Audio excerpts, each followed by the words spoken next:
Dites-moi, quel âge avez-vous? 19 ans, 20, 25, 30 ou encore 40? Avez-vous trouvé votre voie? Avez-vous trouvé votre chemin? Pourquoi est-ce difficile de pouvoir trouver sa voie? Pourquoi est-ce si compliqué de pouvoir trouver son chemin? Généralement, les gens pensent avoir trouvé leur voie jusqu'au jour où ils sont confrontés à des difficultés. Et là, ils se rendent compte qu'ils n'étaient pas sur la bonne voie.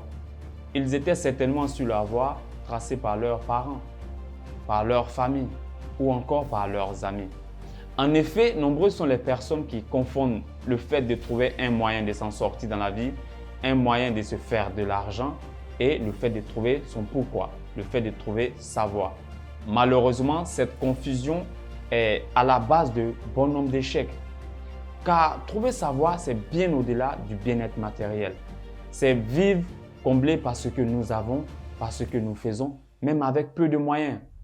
Il y a certainement de nombreuses personnes qui restent encore sceptiques quant à cette idée, mais j'aimerais leur demander, n'avez-vous jamais vu ou entendu parler de ces personnes qui, malgré leurs conditions, malgré leur situation et malgré leur richesse, pensent n'avoir pas trouvé leur voie?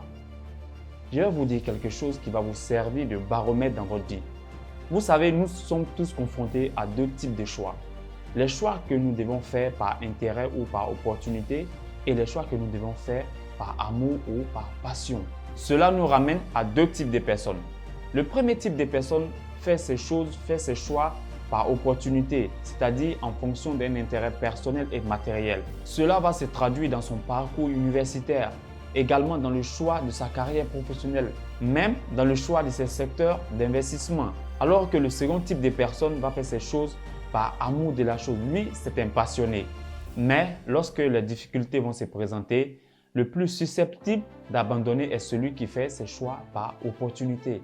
Parce qu'il ne sentira plus l'intérêt ni la motivation de continuer. Alors que celui qui le fait par passion va continuer malgré les difficultés et malgré les épreuves. C'est en ce sens que trouver son pourquoi, la découverte de notre pourquoi va nous permettre de mieux vendre nos idées, d'être plus persuasifs, d'être plus convaincants et de développer une résistance énorme face aux épreuves et face aux difficultés.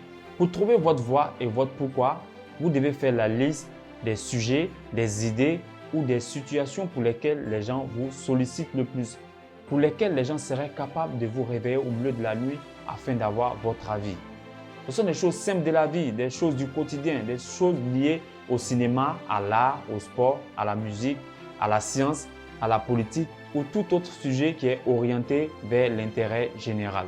Donc, la découverte de notre pourquoi est liée à notre passion. Mais une question demeure.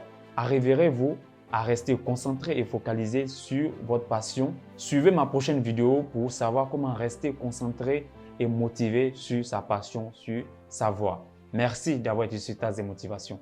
À la prochaine pour une nouvelle dose de motivation.